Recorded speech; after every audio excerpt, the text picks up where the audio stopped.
नमस्कार, देश प्रदेश में आपका स्वागत है। मैं हूं ताबिश हुसैन। जम्मू कश्मीर के सोपोर में नगर निकाय की बैठक में आतंकियों ने अंधाधुंध गोलियां चलाई। इस घटना में एक पुलिसकर्मी और एक पार्षद की मौत हो गई है। पुलिस सूत्रों के मुताबिक जैसे ही पार्षद यहां बैठक के लिए जमा हुए, आतंकियों ने ताबड़तोड़ फायरिंग की। मरने वाले पार्षद का नाम रियाज अहमद है। उनके अलावा एक और पार्षद घायल हुए हैं, जबकि सुरक्षा में बैठक की जगह के बाहर तैनात एक पुलिसकर्मी की भी मौत हो गई है। पिछले 5 दिनों में कश्मीर में यह दूसरा बड़ा हमला है। गुरुवार को श्रीनगर के बाहरी इलाके में हुए हमले में एक सीआरपीएफ जवान की मौत हो गई थी।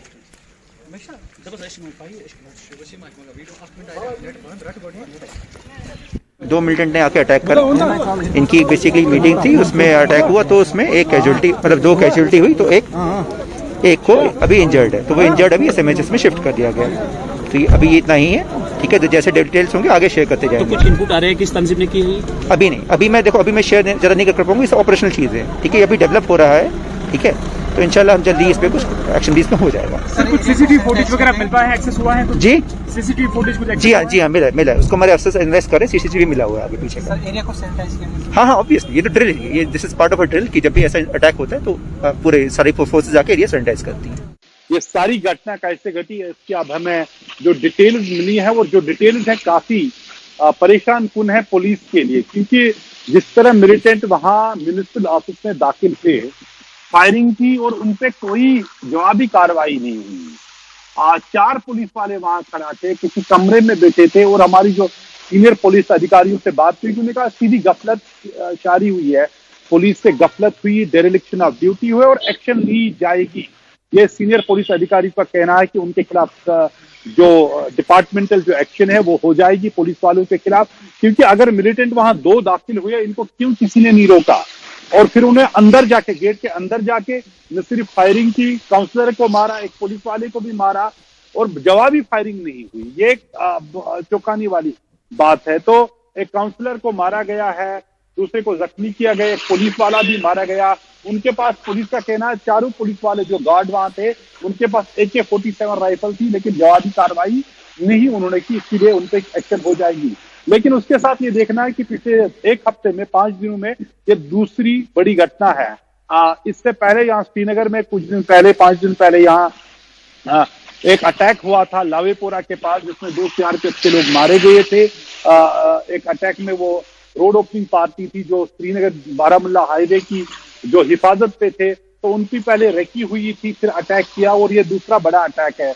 कई महीनों से सुरक्षा फोर्सेस जो मिलिटेंटों के खिलाफ उनका अभियान है तेज हो गया, और कहीं एक मिलिटेंटों को उन्होंने मारा है। 19 मिलिटेंटों को इन पिछले 30 महीनों में मारा गया है। कहीं एक ने सरेंडर भी कर दिया है। लेकिन इस तरह के हमले साफ दर्शाता है कि मिलिटेंट अभी भी हमले करने की वो उनमें क्षमता है, वो इस तरह से हमले करके भाग निकलने भी कामयाबी, क्योंकि सुरक्षा में एक बड़ी चूक थी, क्योंकि जो वहां पुलिस वाले तैनात है उन्होंने रिटेलिएट नहीं किया, जवाबी कार्रवाई नहीं की। जो मिलिटेंट वहां उन्होंने हमला किया, तो मिलिटेंट ये हमला करके भाग निकलने में कामयाब भी हो गई।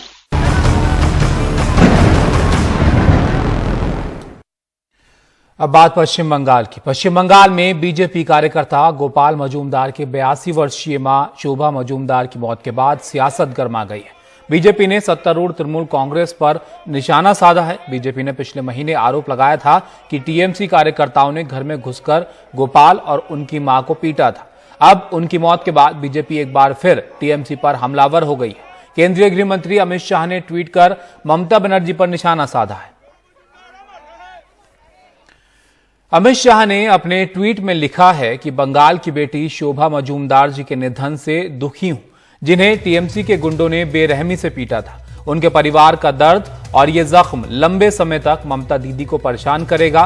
बंगाल कल हिंसा से मुक्ति के लिए लड़ेगा। बंगाल हमारी बहनों और माताओं के लिए एक सुरक्षित राज्य की लड़ाई लड़ेगा। Her death had nothing to do with the incidents of altercation between her son Gopal and the Trinamool Congress worker. Gopal had been a CPM worker earlier, joined BJP recently. So like all recent convert, he was a little aggressive. वहीं पश्चिम बंगाल में नंदीग्राम विधानसभा seat hot seat इस वक्त बनती जा रही है, क्योंकि यहां से ममता बनर्जी का जो सीधा मुकाबला है वो बीजेपी के उम्मीदवार शुभेंदु अधिकारी से। शुभेंदु अधिकारी कभी ममता बनर्जी के करीबी और टीएमसी के बड़े नेता हुआ करते थे, लेकिन अब वो दीदी को टक्कर दे रहे हैं। नंदीग्राम में दोनों पार्टियों ने पूरा जोर अपना लगाया हुआ है। आज ममता बनर्जी ने यहां एक बार फिर से रोड शो किया। वो व्हीलचेयर पर बैठकर रोड शो में पहुंची और इसके बाद ममता बनर्जी ने एक बड़ी रैली भी की।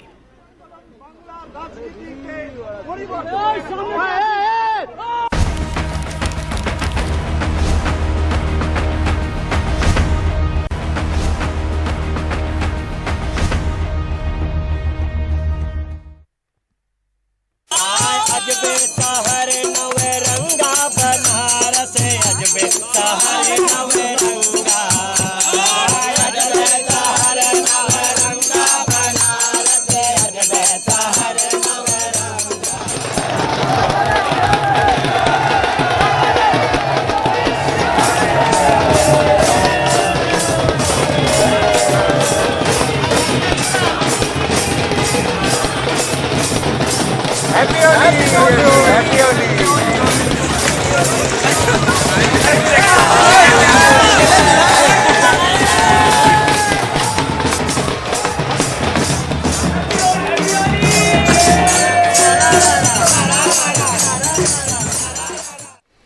कई दूसरे राज्यों की तरह यूपी में भी सार्वजनिक होली पर पाबंदी थी। बनारस के घाटों पर सुबह 10 बजे तक इसका असर भी दिखा, लेकिन बाद में धीरे धीरे होली का जोश लोगों पर चढ़ता गया और घाटों पर भीड़ बढ़ने लगी।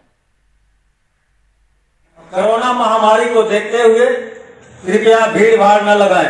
होली के दिन बनारस के दशाश्वमेध घाट पर यह चेतावनी कोविड को लेकर दी जा रही है। शायद इसी वजह से ऐसा पहली बार है कि सुबह तकरीबन 10 बजे बनारस के दशाश्वमेध घाट पर इक्का दुक्का लोग ही नजर आए, जबकि बीते सालों में होली के दिन यहां जमकर अबीर गुलाल उड़ता था, जिसकी रंगीनियत को खींचने के लिए दूर दराज से फोटोग्राफर आते थे। इस बार भी कुछ लोग यहां आए हैं, लेकिन इस माहौल को देखकर थोड़े मायूस हुए हैं।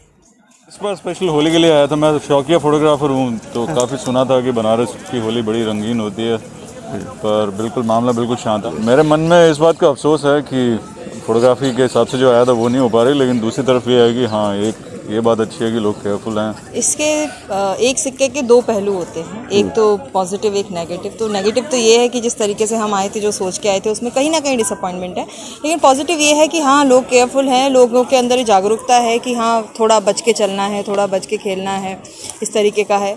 माहौल में कमी है, यस, अनडाउटेडली माहौल को कम है, लेकिन दिन चढ़ते चढ़ते माहौल बदलने लगा और घाटों पर होली खेलने वालों की टोली नजर आने लगी। 11 बजते बजते तो पूरा घाट होली खेलने वालों से भर गया। हर साल निकलने वाली ओम नमः शिवाय की टोली भी अपनी पूरी रौ में जोगीरा गाती निकली।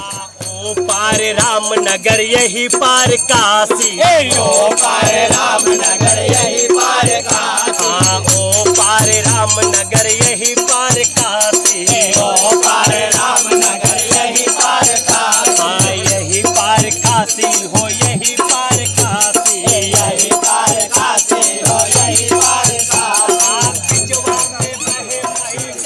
तकरीबन 2 घंटे तक लोग कोविड को भूलकर होली के रंग में सराबोर दिखे। हालांकि पुलिस उन्हें हटाने में जुटी थी, लेकिन होली का सुरूर ऐसा था कि लोग उसी में डूबे नजर आए। वाराणसी के इस छत पर लोग कोविड के नियमों का पालन करते हुए एक दूसरे को दूर से रंग फेंक करके होली मनाया और घर से बाहर नहीं निकले। लेकिन वाराणसी के घाटों पर सुबह उतनी भीड़ नहीं थी, लेकिन जैसे जैसे दिन चढ़ा वैसे वैसे लोग घरों से बाहर निकले, वहाँ भीड़ था। कोविड के कुछ नियमों का जरूर उल्लंघन हुआ, हालांकि पुलिस उसे पालन कराने में ज़रूर लगी थी, लेकिन कोविड में सतर्कता की जितनी ज़रूरत थी वो थोड़ी ज़रूर कम नजर आई। वाराणसी से पुरुषोत्तम के साथ अजय सिंह, NDTV इंडिया।